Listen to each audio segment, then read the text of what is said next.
Defense Secretary Pete Hegseth announcing the U.S. carried out a new military strike on an alleged drug trafficking boat, this time in the Pacific Ocean. Officials say the operation on Tuesday killed both people on board, but it marks the 8th known U.S. strike on an alleged drug smuggling vessel since the beginning of September, but the first in the Pacific. I want to talk more about all of this with retired Army Major Mike Lyons. So let's start there. What do you make of this apparent expansion of the military's campaign against alleged drug trafficking into the Eastern Pacific? Omar, should come as no surprise that the administration finds a target out in the eastern part of the Pacific and goes after it. Two major highways coming from South America on the water to America. One is through the Caribbean, where we saw the initial strikes take place, but out on the other side of that, in the eastern part of the Pacific, up along the western side of the Mexican coastline, is another highway there. Not a lot of islands to hide behind. It's probably a fast boat that had to try to maneuver out of it, but it's showing capability. This administration is always looking to project power, project deterrence. It said it was going after narco-terrorists, so this should not come as any surprise that they've expanded this capability onto that eastern side of the Pacific, the other side of the highway. And as we've sort of been talking about here, this is hardly the first time a strike has happened in this manner, though predominantly in the Caribbean to this point. You know, the Southcom commander is resigning. We don't know why he's stepping down, but we do know Hegseth did not believe Admiral Halsey was moving quickly or aggressively enough to combat drug traffickers in the Caribbean. Just what do we know about the leader of Indo-Pacific Command, and is that a dynamic that would prompt someone to step down or feel like they can't move forward with their job in a proper way? If the admiral felt that he couldn't do that, if he couldn't, his heart wasn't in it, he wasn't ready to accomplish the mission, and he knows the intent of the commander-in-chief as Secretary of War, then he should step down. So I think that's a positive step if that is all to come to be.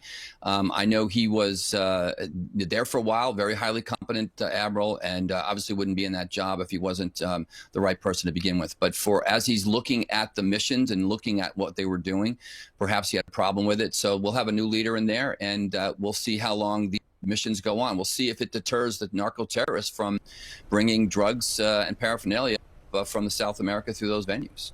And that has been the sort of purported mission from the Trump administration to this point, at least what they've projected. And one of the things that Secretary Hegseth wrote was, just as al-Qaeda waged war on our homeland, these cartels are waging war on our border and our people.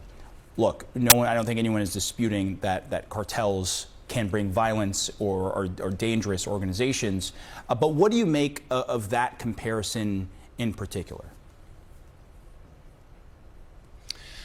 Omar, these are tactical strikes. That's first and foremost. If you're going after the strategic capability of the narco-terrorists and those cartels, you have to go after the sources. You have to go in. You have to go where they produce the drugs. You have to go a little deeper besides this transportation, the supply chain. I think they all know that. So this is, again, an easy way for the administration to project power. But if they're going to defeat these kinds of operations, for example, that the drug cartels are doing, it's going to take strategic kind of things and not just these little tactical victories, which again are no match. There's no match of these small boats against the Navy assets that we have in the sea there. Well, and some of the criticisms of these strikes to this point is to the outside world. It seems like these are purposely publicized, perhaps in a deterrent fashion, as we've talked about, but also that it's sort of shoot first, ask questions later, in the sense that there were survivors of another alleged drug boat attack, and they were repatriated as opposed to questioned over potentially their role in a form of cartel that would be targeted here. And really the question seems to be now, the Trump administration produced a classified legal opinion seeking to justify these legal strikes, and they treat the drug traffickers as enemy combatants who can be summarily killed without any kind of judicial review. Is there room here for additional oversight by Congress or otherwise, or does this fall squarely in the executive branch here? Yeah, I think there could be. I think their ends justify the means excuse here right now is what they're going with, and these are really one-off missions that we're seeing. They're not large scale operations. Surely to say that they fall under the laws of land warfare is likely a stretch. But the president and the executive branch has this power to do this, and he's extending that as far as he can take it right now. He has a Secretary of War who's all into this for sure. He's into putting out those press releases. He's into showing U.S. capability to take these boats out. So I'm going to let the lawyers decide. I know how legal that's going to be. There will be people that argue that even though it's in international waters, these don't pose a threat until they actually hit the United States. By that time, this administration says it's too late. It's usually a smart call to let the lawyers decide, so I will second you on that front. Major Mike Lyons, appreciate the time and perspective as always. President Trump confirmed that the U.S. military carried out yet another lethal strike against a suspected drug boat yesterday, killing both people on board. This one happened in the Pacific, unlike the previous 7 strikes, which happened in the Caribbean or the Atlantic. Over the weekend, the U.S. released 2 survivors from one of last week's strikes. They were returned to their home countries of Colombia and Ecuador.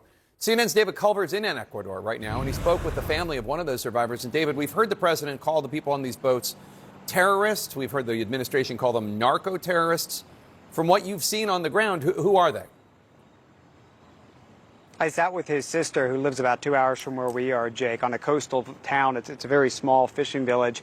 And I said, do you consider your brother to be a terrorist? And she said, absolutely not. She pushed back on that. She doesn't even consider him to be a criminal. Now, the fact is, he is a criminal because in 2020 he was convicted of drug smuggling in the U.S. off of Mexico's coast. But you've got to build context as to who this individual is. And the reality is he's certainly not one of the higher level cartel members. In fact, many of these individuals are simply fishermen who have either been lured into this, coerced, some of them threatened, others are doing it for the money, and they admit that. Now, you're seeing some of the images here of us going into a very humble, modest home, and his belongings are still there. His mattress on the floor, his clothes. Interestingly enough, his sister said that when he left several months ago, he told her, I'm going to work, I'm going fishing. He was desperate for money in mountains of debt, yet he left behind his fishing gear. So that was obviously suspicious to her at the time. Still, Jake, she stands by saying that he is not a criminal and that he is just being sucked up in what is a really difficult system. And David, you've spent more than 2 weeks this year following the narco-trafficking route through Ecuador. The Trump administration says these new strikes are aimed at stopping drugs from flooding into the United States. Are they hitting the right targets? I guess the question here is, Jake, what are the targets? Because if you're looking to stop drugs that are causing overdoses in the U.S., that's fentanyl. I've spent weeks in Mexico before following that route all the way up across the border, most of it carried over by U.S. citizens, according to law enforcement on the U.S. side of things.